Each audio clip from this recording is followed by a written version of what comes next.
Welcome to Sausage on a Fork, a podcast dedicated to the UK's longest running children's drama programme, Grange Hill. My name's Neil, and in each episode I'll interview a former cast member about their life before, during and after their time on the programme.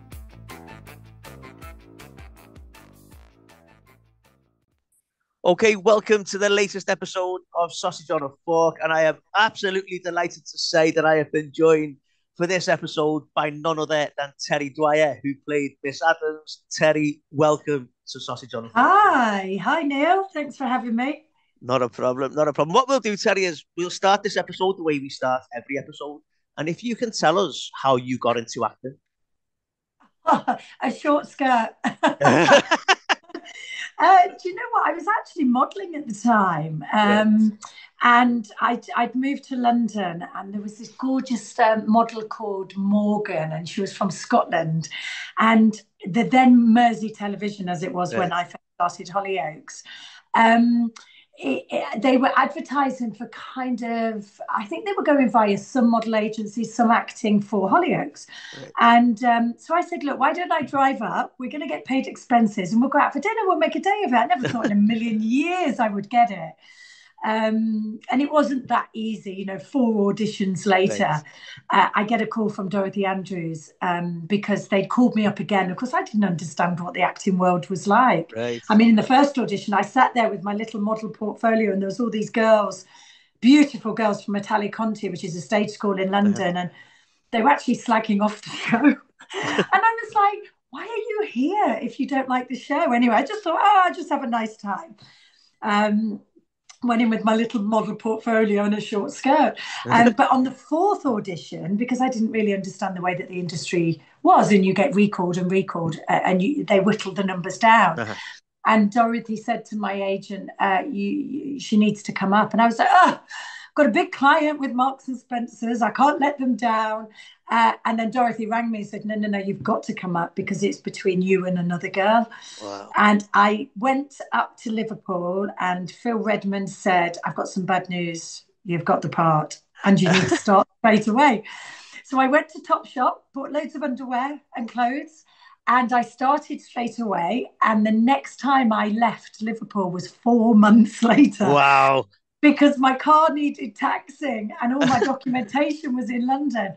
So I literally went to London, taxed my car, packed up my car, shut the door on my flat and moved to Liverpool. And yeah, Hollyoaks changed my life, really. I've got an awful lot to be thankful to Phil and Alexis Redmond and Joe Hallows, actually. Yeah. They really took a risk on me. I'd never done any acting. I was absolutely bloody awful. And you know what? For the first year, I just kept thinking, please don't sack me. Because I was just having the best time. I mean, what's not to love? You're in this amazing new show. It was a whole world I'd not been in. I was with these really cool people that were really fun to be around. Yeah. Apart from being shocking, I loved every minute. And actually, I was really lucky because when I did decide to lead, it was because I wasn't feeling the way I did then. And I always promised myself that, I feel that having a job like Hollyoaks was an absolute gift. And if it ever should not feel like that, then I don't deserve it. So when I left, Joe very kindly offered me all sorts of options, go for 6 months, do this, do that. And I just went, no. I've got to cut the ties. I mean, now, retrospectively, that might have been a good idea. But you know what? I had 6 really, really happy years there. I was back 4 times. And actually, great segue for you. I left and pretty quickly they offered me a part on Grange Hill. Wow. Yeah.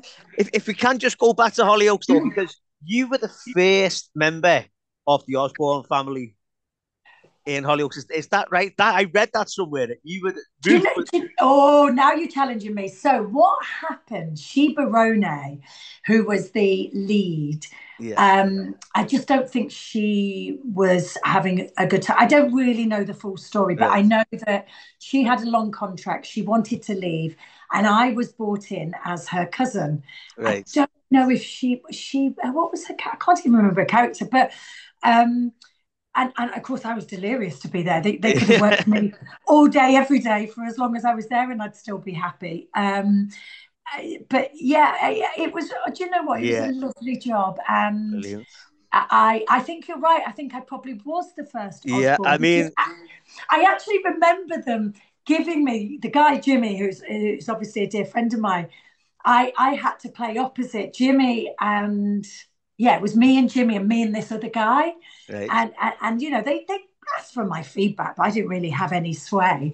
And yeah, then Darren came in, my brother Darren, and then he left, and then he came back again. Yeah, Yeah, but I had a great time. Do you know what? For somebody my age who wasn't in the industry prior, it was really good training ground. And actually, where I've ended up today, which is probably what we'll get onto later, it definitely prepared me and taught me an awful lot brilliant. about the industry, about people, about really respecting other people's jobs on set. Yeah.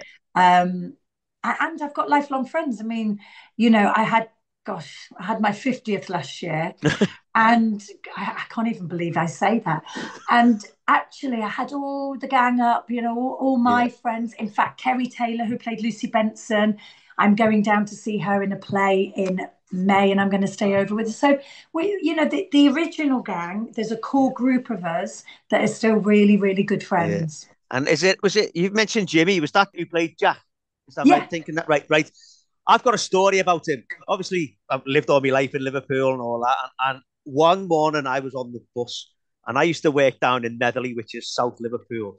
And it goes through Childwall Five Ways. Everyone, whether they lived in Liverpool or stayed in Liverpool, knows Childwall Five Ways. yeah. And I'm on the bus one morning, and this fella gets on the bus, and I'd seen him run to the bus stop. He got on the bus stop. He gets out. I'm thinking, that's that's that fella off Hollyoaks, and it was Jimmy. It was Jack Osborne.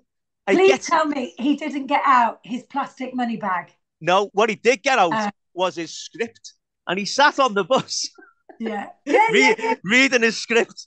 And then he gets off, and when he got off the bus, and he ran again, and I just thought, yeah, you're late for filming, you mate. No, do you know what? Because I think way back when, I think Jimmy used to be a semi-pro, or he was something to do with Sheffield Wednesday, I think. Right. So even all the time, he's always been very conscious about his health. So we'll go off Right. and run X amount of miles. He always came in, Terry, done 300 sit-ups today. And, he was really conscious. But the reason I ask about the money back, oh my God, we were in this great soap. We were all earning good money. Jimmy, wherever we went, those plastic money bags you get from the bank? Yeah. He didn't have a wallet. So we'd be out in a bar and he'd pull out this bloody plastic money bag. And I'm like, what are you doing? And he Amazing. used it for years. But I mean, he's still one of my good friends, but he always, do you know what? I learned a lot from Jimmy because he'd been in the business a long time. Uh-huh. He always bought the production girls biscuits. And he just really taught me actually that to have real respect for people that are behind the Yeah. scenes and to treat them nicely because we're out there getting all the glory. Mm-hmm. But the reality is, and now I've been the other side, I really know this. The reality is that the people that work behind the scenes work much harder than us actors. Right.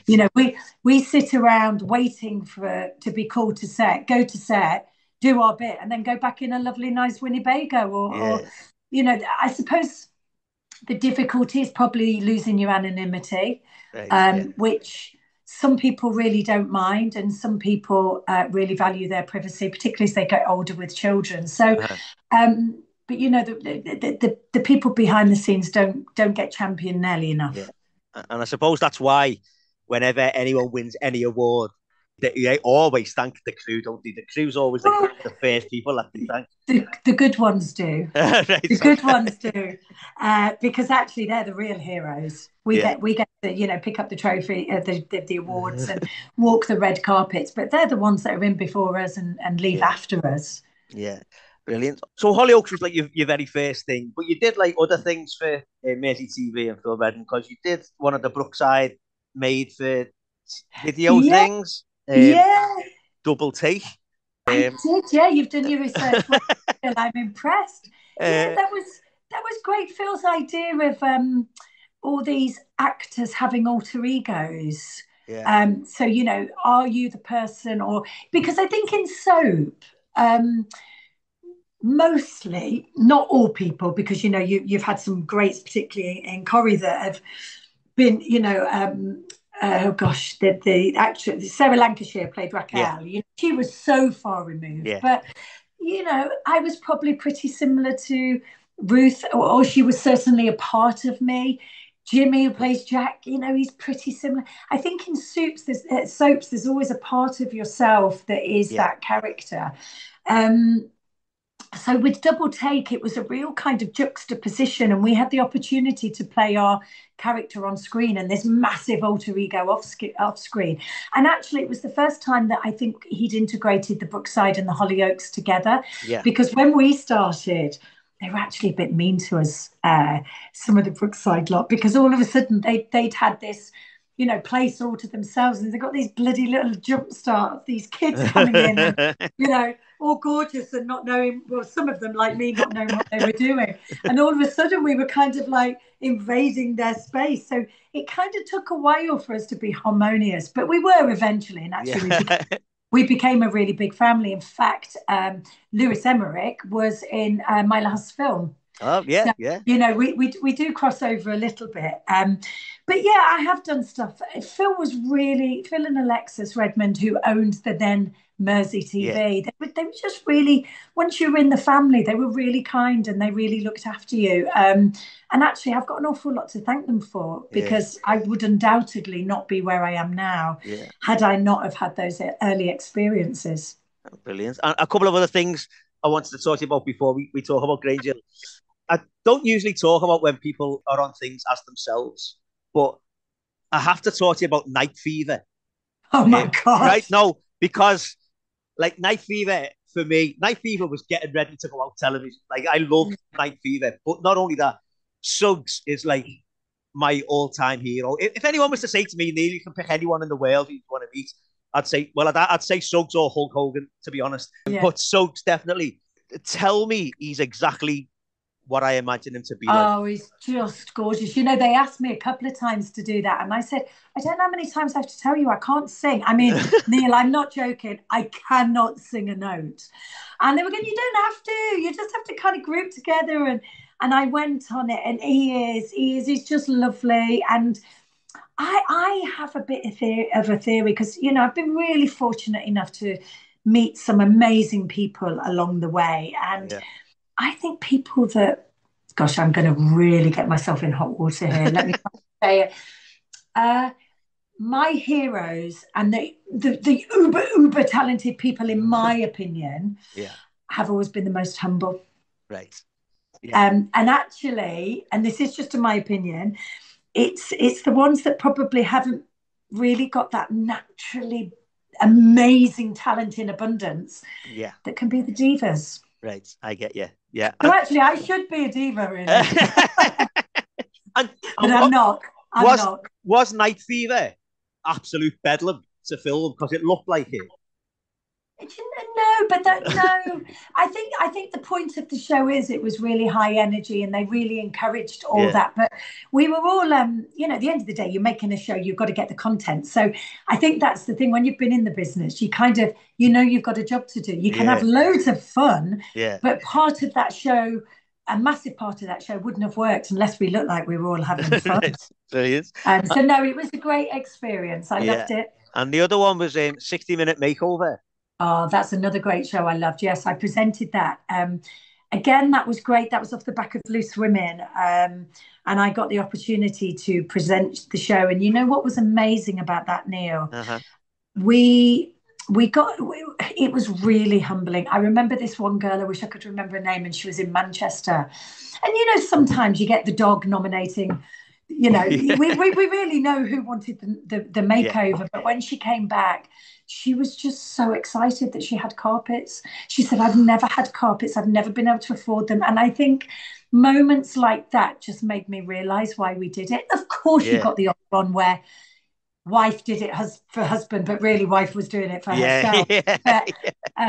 But it was a really humbling job, and I had so I had the northern team and the southern team. So I did X amount of shows in the north and then the south, and I had my little boy, who is now just turned 18, by the way, Right. and I was doing a photo album for him for his 18th. You know, of all the memories along the Yeah, way, yeah. and I was lucky enough that I could take him with me. My gorgeous then nanny just used to come. She just used to travel around with me, Uh-huh. and she'd made him these like little white overalls. Oh, And brilliant. and I wish I had the episode, because at the end of the episode where we all stand together as a crew, she walked him on, and he was there Ah, in my arms so I actually put a shot of him in the white brilliant. Yeah, overalls into the photo. But that job was an amazing job. And actually I love presenting and I love acting, but back then I wasn't able to do the two. You know, I'm not yeah, Bradley Walsh where you were able to cross yeah. over. If I was presenting, I was never considered for acting because they thought Right. I was presenting. And, you know, presenting did damage my acting when I eventually, because I kind of did Hollyoaks, left, did Loose Women, then I did 60-minute makeover, and I did lots of other bits for Uh-huh. This Morning and different shows. And then I was kind of like, I really miss acting. And I had to go back to basics, really. I did loads of theatre then, which Mhm. is where I think I really learned to act. When Right. I left Hollyoaks, I remember saying to my agent, I'm not doing theatre. It's not in my, well, the reason I was saying I'm not doing theatre is because I'd never done it and I didn't know how to do it. Right. Yeah. And actually, what I realise now as an actor, actress, that's where you really learn about characterization, being able to go and do the same performance night after night and find truth in it, and be able to entertain the audience is a real skill. Yeah. And being able to dissect your character to that extent during Mhm. rehearsals and through that period, that's where you really discover yourself as an actress. So it wasn't that I didn't want to do it; it was I didn't know how to do it. Right. And like everything, I learned the hard way and just feet first in. And actually, I went to see 222 last night at the Empire. Right. Um, I love the Empire. I think we're really lucky that we have such a big theatre that brings such a wealth of different, Mhm. you know, not that long ago, I was seeing a contemporary Yeah. ballet there, which, you know, we're really lucky that we have that in Liverpool and big Yeah. musical. And there was a part of me that I looked at the stage thinking, oh, if I could get paid decent money to do that, that is what I'd love to Yeah. do regularly. But Yeah. you know, it's difficult. You're on tour a lot of the time. I've got two children. I've got a husband who's amazing, but you know, there's a point in your kid's life where you actually need to be around. Yeah. Yeah. So, although I did theatre and I absolutely loved it, and I was still very much doing it when the world shut down with Right. COVID. Yeah. Yeah. And my business partner, you know, he'll tell you a different story. He actually stalked me until I gave up and went into business with him. Right. Um, but the truth of the matter is, the world was closing up, and there was no, in my mind, there was not going to be any acting around for a really long time. Uh-huh. But why I thought it was good to set up a production company when everyone else wasn't, I have no idea. I like a challenge, Neil. I mean, yeah, I mean it.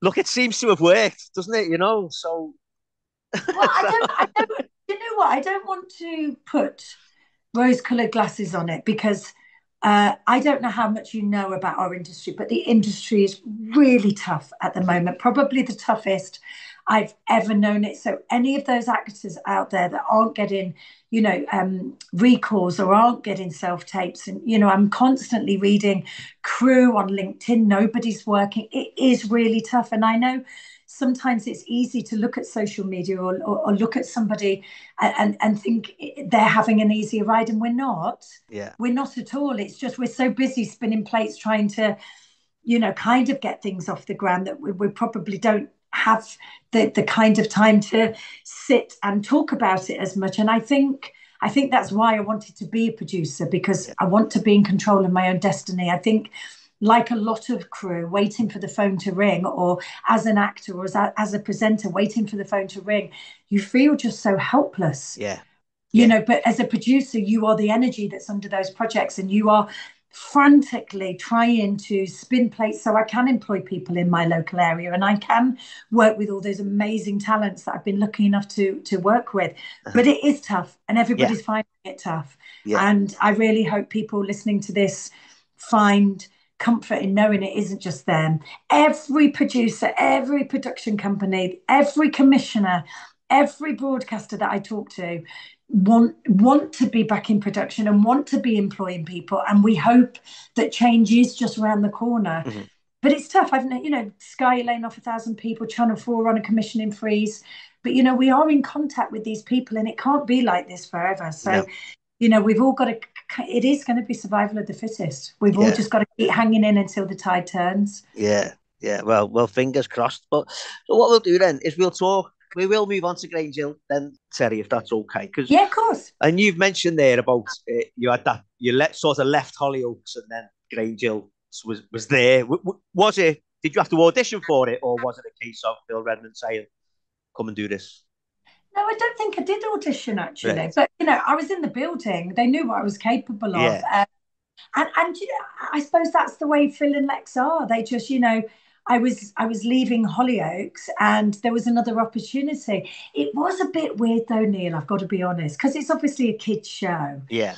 I'd come from a show where I was the lead. I was one of the leads. I was in Yeah. everything, and I loved that. And that had been my only experience in the acting world. Right. So then to go to a show like Grange Hill, where I was a bit part, Yeah. it was really hard. It, it Yeah. really it really took some shifting in Yeah. in Can my head, imagine. and when I was in the scene with the kids, and really constantly reminding myself it's not about me, it's about Yeah. them. Yeah. But I had a great time, and it just meant that I had, I suppose, a bit of freedom to think about what would come after Grange Hill. Right. Yeah.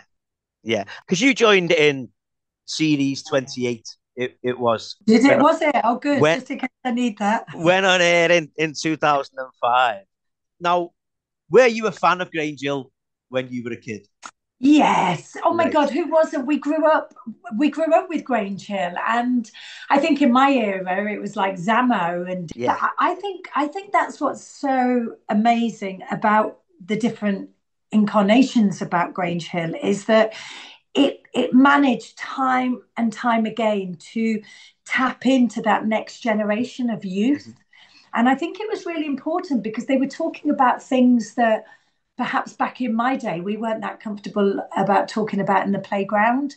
Yeah. So I think it became such a cultural treasure, national treasure. I defy anyone to not say that it wasn't part of their youth because, like or loathe it, you'd have, even if you didn't like it, you'd have heard it talked about in Yeah. in the playground, which I think was really, when you're making content for TV, that's what you want. You want people talking about it. Yeah. Definitely. Definitely. And whenever I put an episode of the podcast out, I always in the week building up, I'll do a guess the guest competition. So I put picture clues out, and the first person to guess correctly gets the opportunity to ask a question for the to the next guest. So I've got a question from someone called Chris Matthews, who asked, and I think I know the answer to this, given the history you've told us already. When you were a kid, was it ever your ambition to appear on Grange Hill as a pupil? Oh my God, when I was a kid, I didn't even know what I wanted to do. I mean, in fact, even as an adult, I didn't know what I wanted to do. I certainly never aspired to be a model. Right. I kind of got discovered, started working, started earning money, decided that I was going to kind of give it a go, move to London and see if, I could just get some money behind me whilst I was deciding what to do for a real career. Right. Okay. And then years later, I was still modeling, thinking, this wasn't part of the plan. I thought I needed some kind of career path. I thought, right, what am I good at? I'm good at talking. And then Tommy Boyd, do you remember Tommy Boyd? Yeah. So Yeah. he was advertising to train up continuity presenters. So for people listening who don't know that, it was for the children's channel, and they're the people that will go, right, coming up next is da Yeah. da da da, da, and they'll do those little inserts in Yeah. between the shows.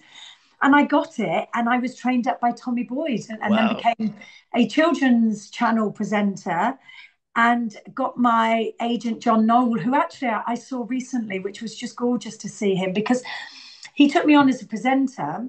And it was in the era of, it was the Caroline Flack stable, and it was the Right. Kate Thornton and the Davina McCall and Tess Daly, and we were all there at the same Yeah. time. So when I heard the news, I'd actually just contacted John about something else because I've kept in touch with him loosely over the Uh-huh. years, and he'd responded on the morning that we found out about Caroline, and because she was kind of part of our stable, we Yeah.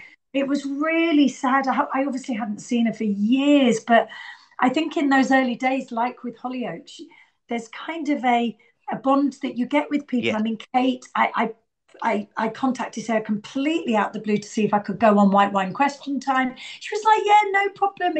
There's just that kind of real loyalty, I think, to that old school Yeah. stable, wherever you were. Um, so yeah, I've been quite lucky. Sorry, I digressed a bit. Did That's I? all right. Not a problem. Not a problem. All right. So I'll bring you back then to Grange Hill. Yeah, do Okay. that. Um, Yeah, listen, yeah. I will go off on a tangent. You have to keep me on So a tight leash. we met Miss Adams, who was a geography teacher. Was geography your thing? No, and despite now revising with two boys, it's still not my thing. Not really. I think I think often at school, your thing becomes about which teacher inspires you the Okay, yeah, most. yeah, yeah, Because at school, I wasn't good at languages, and now because my French teacher was a dinosaur and she was just so yeah. boring. But clearly, I have an aptitude for it because I speak Italian. So Right. Okay. I think we're definitely, and the same with my boys. They definitely enjoy the subjects more that they can connect with the teacher. Yeah. Not always the subject matter. So no, geography is not my thing. I mean, just remember, as Miss Adams said, geography means that you never have to be lost again. And Well, she, we don't now because we have iPhone Google, yeah, yeah, which was probably a brilliant. bit after Miss Yeah. Adams. And Miss Adams was also not only a geography teacher, she was the form tutor of Togger, Abel, and Andy, who were like the Liverpool version of Tucker, Benny, Yeah, yeah. and Alan. And the first scene, she's trying to explain to them About how careers. Was it how about it, the yeah, careers? year nine and their options. Well done, well done. And I Um, say something like, "You can't," because he wants to be a professional footballer. yeah, Yeah, yeah, and I say something like, "Well, that's okay, but you need a backup." yeah. That's right. That's exactly what these like. Togger and Abel wanted to be footballers, and they didn't really need GCSEs. Was their was their argument? Do you know Um, what? They're probably representative, Neil, of some of the kids in school today. well, I want to be, I want to be on The Only Way is Essex, yeah, or I want to be a wag, yeah. yeah, Want to be a probably, or I want to be a podcaster. No, don't or an be influencer. don't be a Influencer, podcaster, kids. Don't do yeah, that. So that's it. Yeah, Miss Adams is saying, like, you've got to work cut out with you lot. And she was right. Now, it was also the series when Alex Pickering was getting bullied. I don't know if you remember that the bullying storyline in that it was horrendous, to be honest. mm, Josh played Alex, was on not so long ago, and he was on here for 2 hours because we had that much to talk about. yeah, But the storyline was horrific, to be honest. It showed how it goes from being such a small thing, yeah, just building and building and building. And right at the start of that, Miss Adams is involved because one of the girls, Chloe, had pinched his remote control car and and his bag, and she gave the car back to him in the middle of the class. But it was Alex that got told off by Miss Adams for having right, it out. But it's good because it's just showing you how quite often kids won't say anything either if they get told when it wasn't them. They especially if they're like the ones who are being bullied, they're not going to say anything because no, they want an easy life, don't they? They don't want yeah, any bother.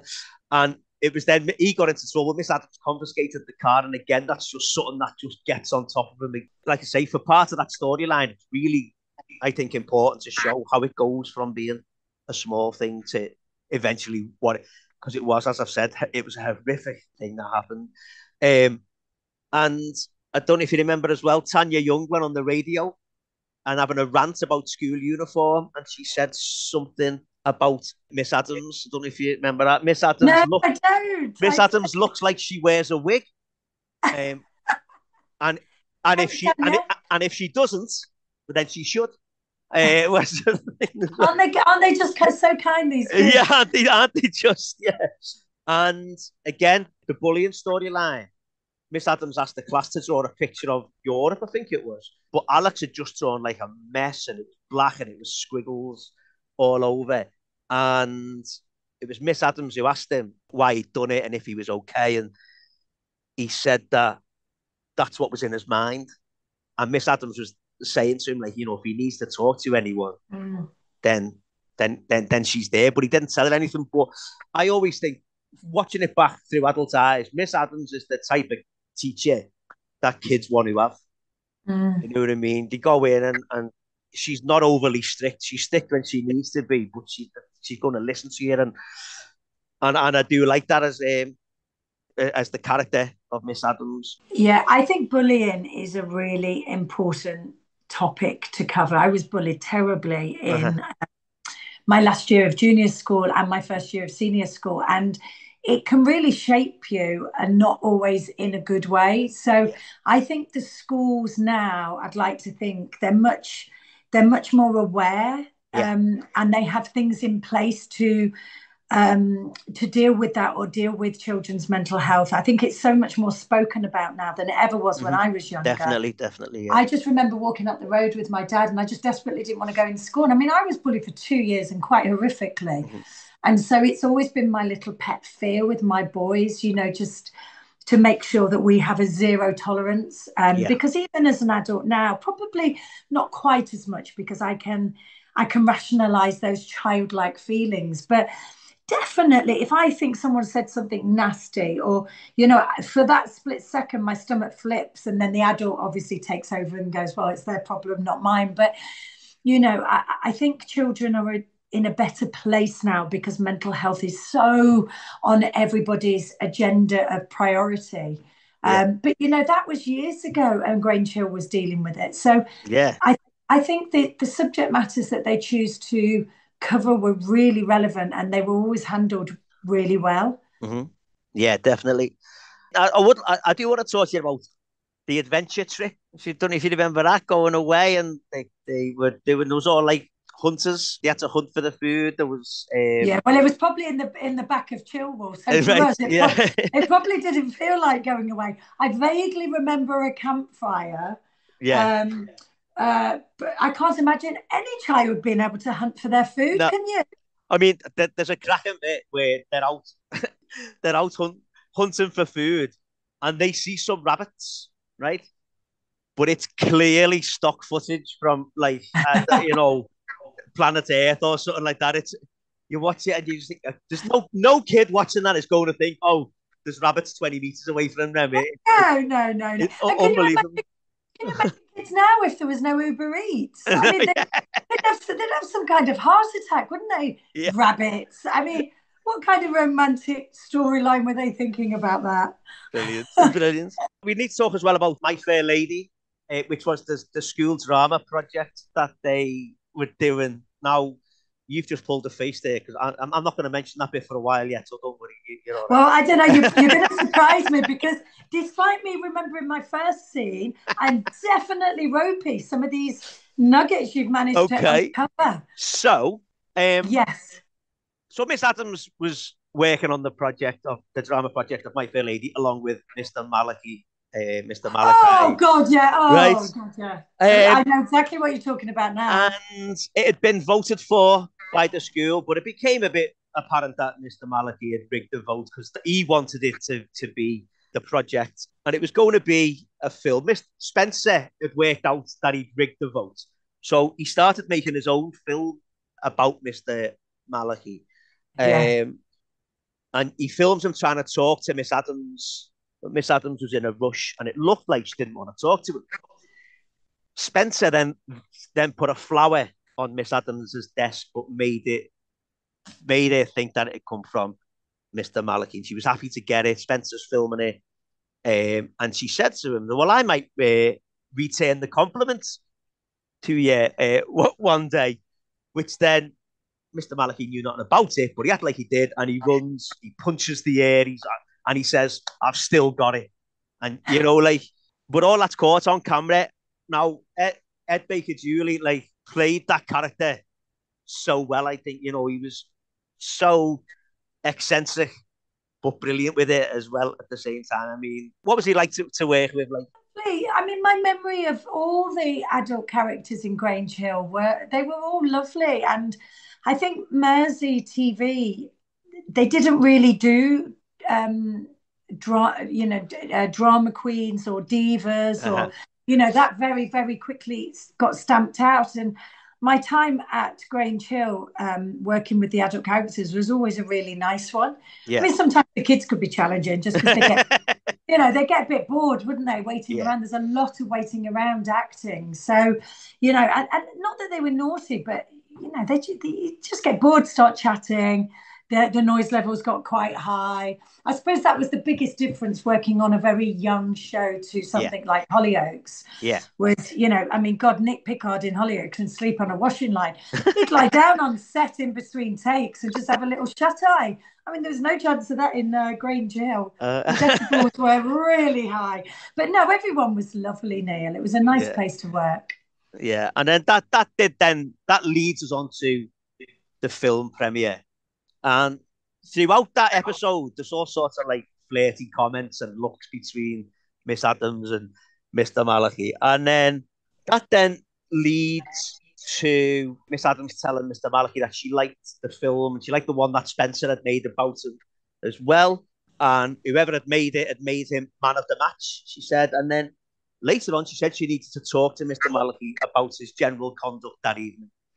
And there's a scene where Tanya is chasing Togger onto the stage, and Togger pulls the curtain down, and we saw Miss Adams and Mr. Malachi in a bit of a clinch, shall we say, um, behind. Yeah, I get all the fun. I always get to kiss people. It's because my husband's very easygoing, Yeah. isn't it? but that's never mentioned again.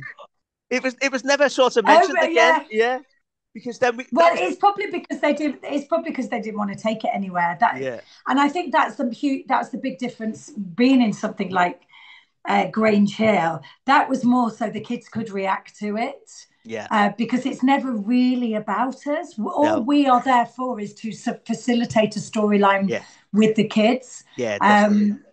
um, which I suppose was the biggest shift when I went across there. Yeah, I think that because that sort of happened when they went, certainly when it was at Mersey, that sort of Yeah. happened because teachers had big storylines before up until then. I mean, when it moved from London to Liverpool, the last episode there was a wedding of two of the teachers, Oh, okay.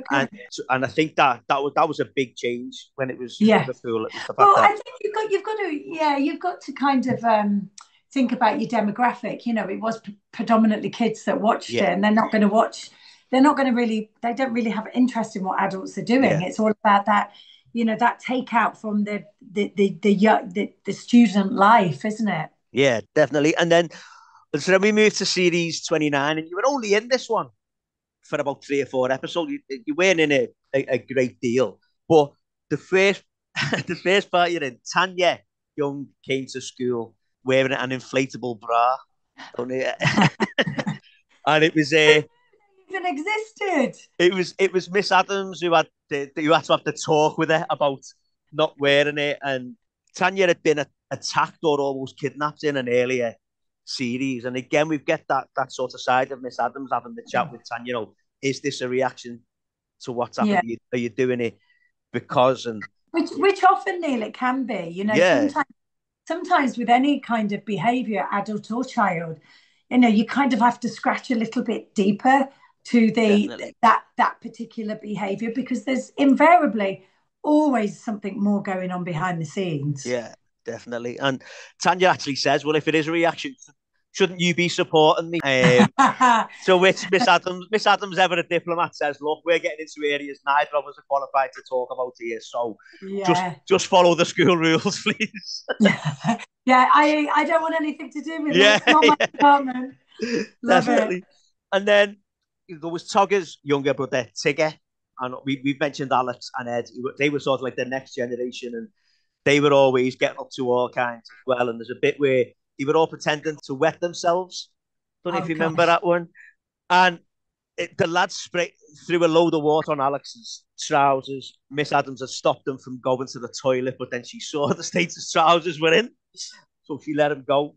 But there'd been some thefts in the school, and I don't know if you remember this.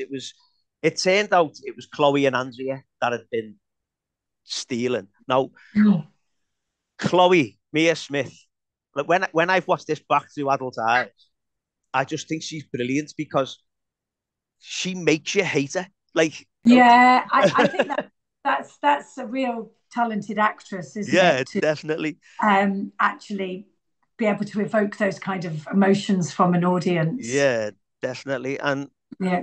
what she did in that episode was Chloe and Andrea had fallen out with Sammy because Sammy had sort of realized, what they were like, and she was kind of growing up. And they said, "Well, we'll be your mate if you admit to doing the stealing." So she did. She went and told Miss Adams that it was her. But then Chloe and Andrea were like, "Well, that's your problem." But they'd filmed her telling Miss Adams, Oh, kids are cruel, aren't they? and they were laughing at her. But then Miss Adams caught them, and it was all good for Sammy in the end, and obviously gave them detentions for bullying. And then we never saw Miss Adams again No, Miss after Adams went that. off to marry her husband, as Right. in Terry went off to marry Sean. Right. Uh, and that I think that's what I remember overwhelmingly, just like going, we're nearly finished now. I've got to get up to Edinburgh. I've got a wedding to be at. Yeah, do you know? I think for me it was nice to kind of do the time that I did there. Yeah. But the reason I left Hollyoaks is because I wanted to go back down to London and experience something new. And I think it was quite difficult coming from a show where I was in everything to go into a show where we were constantly the facilitator, although I Yeah. was really grateful of the experience because it was a really good transition after Hollyoaks. Yeah.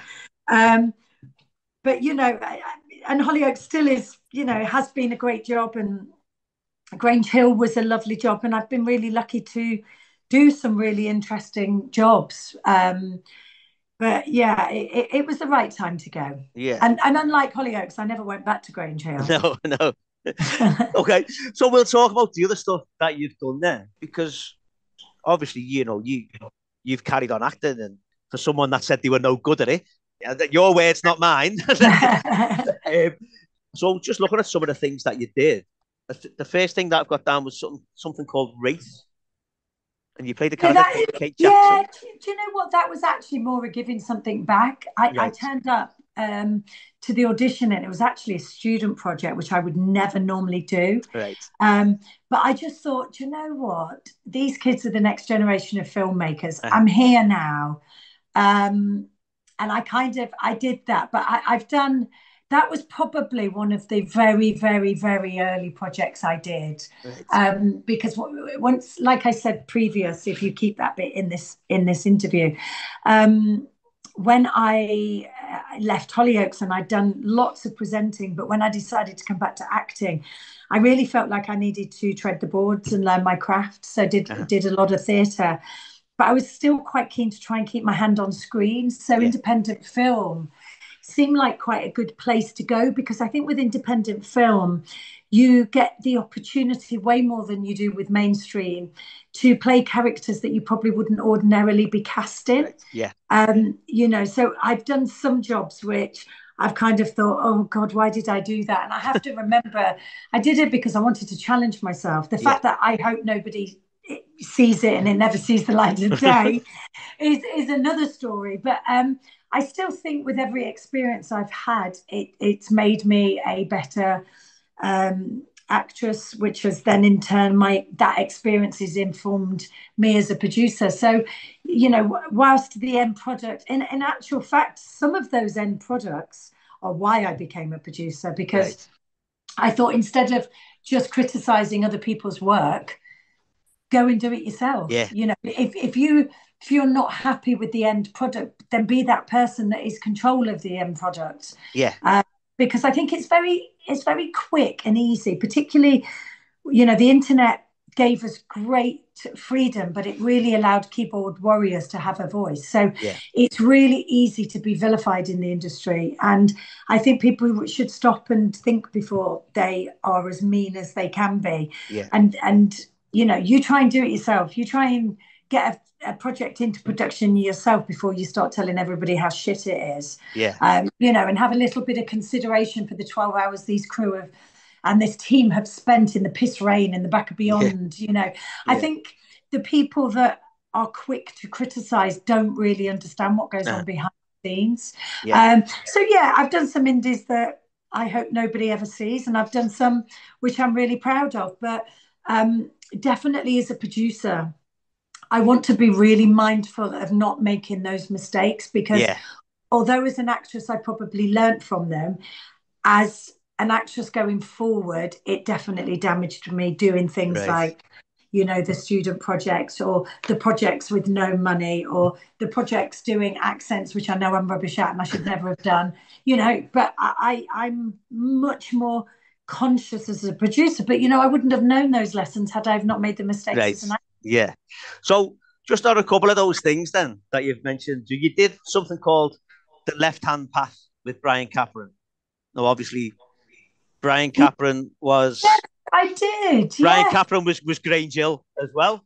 Yes, Um, but wasn't he also his he Coronation was Street? Coronation Street as well. Yeah, Yeah. but I think that was a short film, wasn't Yeah. it? The last, yeah, That's right. Yeah. And yeah, yeah. also, I wanted to talk to you about. Now, this might be one of the things you've just been mentioning. I don't know. Cabin 28. Yes, that is one of the things I Right. mentioned. Now, I'll be Yeah. honest. I've only watched the trailer for that, and I was terrified, genuinely. Do you know, I did that. Do you know, sadly, the filmmaker's passed away now, and he was only really young, Right. Andrew. And he came to see me. I was on tour with a play that I produced, and I was in it called Revlon Girl. Really Uh-huh. beautiful play. Actually, the writer went on to be nominated for an Olivier. It was a Wow. really gorgeous play, really talented people involved. And I met Andrew there. I think I met him there, and he approached me. Now, Andrew had made a business model of making kind of horror films on a shoestring, but they got distributed in Walmart in America, Right. and he was Wow. very known for this particular thing. But it, you know, she was an American. I'd never played American.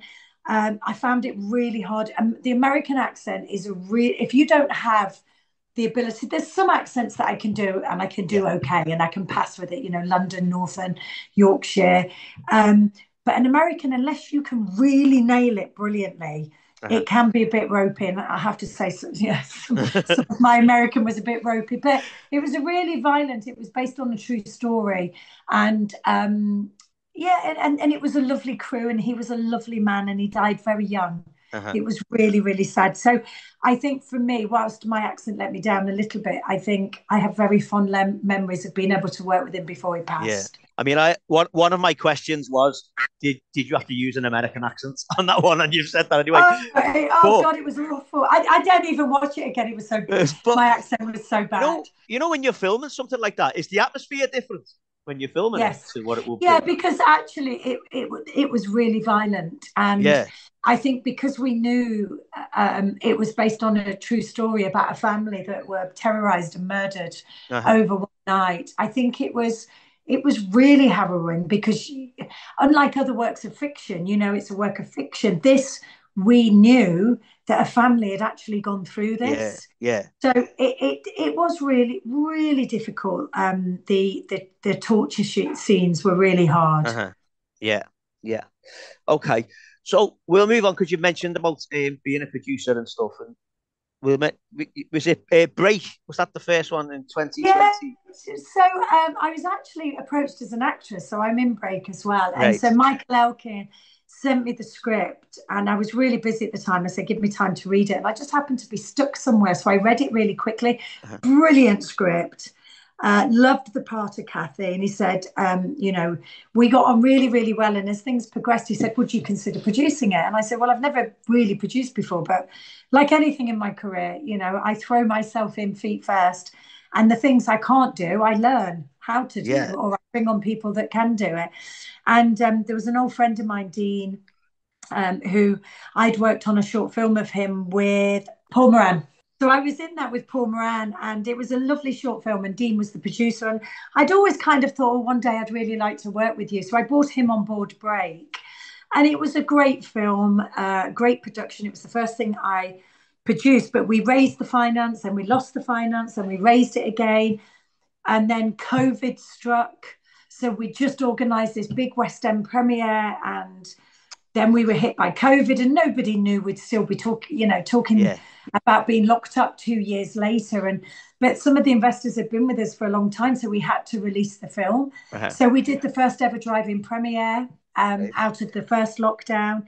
But the markets were still really nervous. I think it's taken a long time, and we are still very much Yeah. recovering from the catastrophe that was COVID. Yeah. But I'm really proud of Break. I think it's a great film. And my now business partner came on board as one of the sponsors at the UK premiere. So Right. he had an opportunity to see how I worked, what I was capable of, and so when the world closed down, we set up Buffalo Dragon, which is the production company that we have in the Yeah. Northwest. Brilliant. Well, we've got an office in the Northwest and one in Wales. Right. Okay. So just on Break, when I was looking at that, I mean that cast as well. The cast is tremendous. Like Sam Gittins and David Yip and Rutger Hauer and Jamie Foreman and Adam Deacon and people like that. Now, obviously, you've worked in the industry for a long time, but do you get starstruck when you meet people like that? Do you know what? Not really. I think Right. with Rutger, that was his last film before he Right. passed away. With Rutger, it wasn't so much starstruck. It's just that when you have actors of that kind of level, there's a certain expectation, Yeah. and things need to be right. So as a producer, it's more about making sure they've got everything they need to do the best job that they can do. So I don't get starstruck with him. I got starstruck once when I met Kevin Spacey, Right. because this was all before the scandal. Yeah. And I just seen Usual Suspects, which is one of my favourite films. And I was in the Met Bar, and it was after one of the awards due, and I was with my gorgeous, one of my best friends, Shazne Lewis, who, by the way, is bringing her album out in May. So make sure you buy. Brilliant. Yeah. Um, and I was with her, and we were in the Met Bar, and I think she just met him, or anyway, she introduced me to him, and I was just like, that was the only time that I was like, oh my God, Yeah. I've just watched you in Usual Suspects, and you were phenomenal. Because, aside all the scandal, which I'm not going to go into because I don't know enough of the truth Yeah. about it, that was an incredible film. Uh-huh. And Yeah. he was incredible in it. And so that's the one and only time I've got starstruck.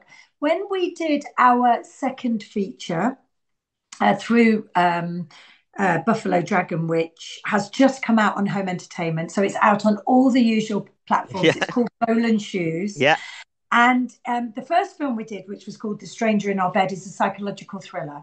Uh-huh. So that was a commercial decision. It was based on a USA Today best-selling book. We knew there was an existing audience. It was to dip our toes into the market. And we shot that when the world was in lockdown. Yeah. So, none of these free COVID tests. We were having to draft a nurse from Liverpool to test all our crew on a regular, it was a really difficult shoot because of Yeah. all of that underlining COVID, which none of us understood. Uh-huh. And then the second feature we wanted to do was we wanted it to have a festival life. And that was written and directed by the lovely Ian Paulston Davies, who played one of the baddies in Hollyoaks. So I've known Right. him forever. Now, going back to starstruck, I wasn't starstruck, but when I met and worked with Timothy Spall, and I just saw an actor at his level, he's BAFTA Yeah. nominated, recently BAFTA nominated again for Yeah. Sixth Commandment. He is an absolute lesson to us all because Right. he has done massive studio films. He still does indies. He works with new directors like Ian because he believes in giving back. He is the nicest, most Yeah. humblest gentleman. And when we were at the premiere, because we decided to do our big premiere in Liverpool, because I'm Yeah. in the Northwest, and we were adamant that we weren't going to succumb to a London premiere. They're all going, you're not going to get the press up, you won't get the talent. Anyway, Tim's been a massive support, and he came up, and I did the Q&A, and that was kind of like the end of my journey with Tim, really. And just at the end, I said, I've got to be honest, Tim, you are the nicest gentleman I have had the pleasure to meet or work with in the business. And he just went, well, you've got to be, haven't you, Terry? I went, you and I both know people at your level Yeah, do not adhere to that rule. So I am championing you at being not only an incredible talent, but a really bloody decent human being. yeah, And I think he was a lesson to me going forward. No matter who we get, that there has to, this is a tough job that we're in, and we're all yeah. doing the best that we can do. There's no room for divas. I understand that talent needed things to be a certain way to Mhm. be able to get the optimum out of them. And as a producer, I want to make sure I facilitate that. But respect on set and humility to people that are working at kind of um, entry level positions, whether they're entry level positions or they're HODs. That respect needs to be all Yeah, through all department, and that is the one thing that I will never tolerate on set. Because I think we just need to be nice. And I think, gosh, I know we mentioned the Caroline Flack thing earlier, but we need to learn from scenarios like that. We definitely, need to be kind to each other. definitely. None of us are saving lives here. We Yeah, are making entertainment shows for the masses. And if we can't be kind to each other, no matter what walk of life we're in, we don't deserve this beautiful gift of a job and this lovely industry that we're in. yeah. No, no. Do you know what? I fully agree with you. I'm a scout leader as well in my spare time, and a few years ago, I was lucky enough to go to West Virginia for the World Scout Jamboree, and they had like this big. It was called a tree, and it was metal, and you got to write on aluminium leaves, and everyone was writing all these like real deep, meaningful messages, and I just wrote, "Just be nice," Yeah, like that, and that's like my motto for life is just be yeah. nice, you know. It really is important. Definitely, definitely. So if I can just ask you then, when you are the producer on a movie and it is something like Boland's Shoes, do you have a list of who you want to play those parts straight away, or do you leave that up Yeah, to there's someone lots else? of there's lots of things that inform your decision. Interestingly, before I was lucky enough to be mentored by Dean, who was been my producing partners on a few of the films. My understanding of who would be great in a film is very different to what I learned to be who Right. you need in your I film. get you. Yeah. Because the first thing a sales agent will say to you, who's your name? Do they have international appeal? Will people in the US know who they are? And just because I may love, gosh, who's a big soap actress?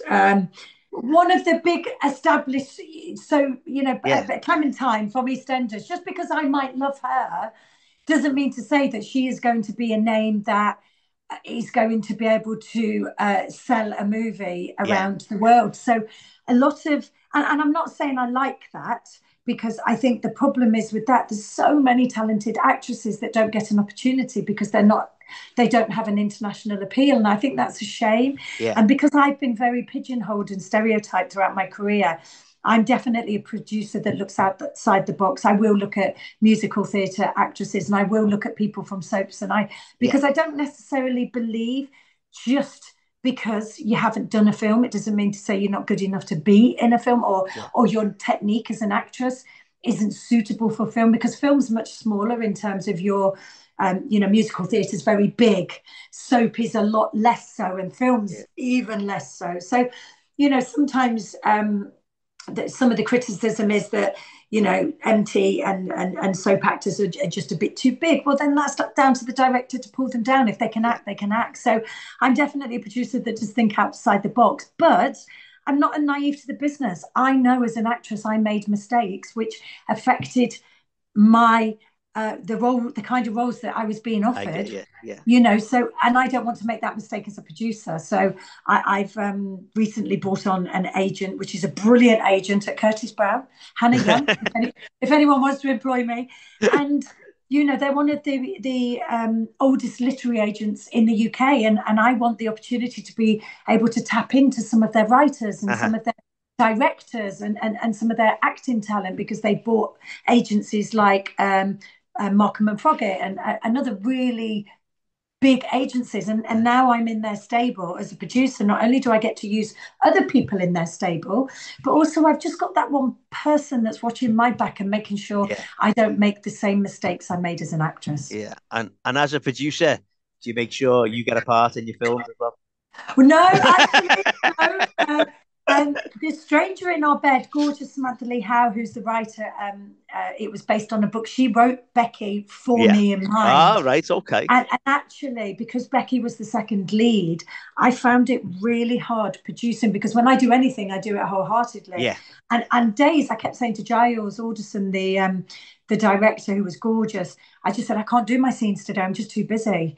And Yeah. so with Bowl and Shoes, because it was a bigger budget again, I just said, listen, I don't want to be in it. I want to focus on my producing. I think I'm a better producer than I am an actress. And they were like, come on, please, please, just have one little scene, one little scene. And right up until the night before, I was like, I really shouldn't be doing this. I really shouldn't be doing this. But it was one day. It was with Tim Sport. It was with Matt Horn. And I thought, oh, one day's not going to hurt. And actually, retrospectively, to be able to watch someone like Timothy Spall's process on set was really special, and I'm Yeah. really glad I did it. But no, I have no particular desires, because sometimes people send projects to me and go, oh, and there's a lovely lead for you.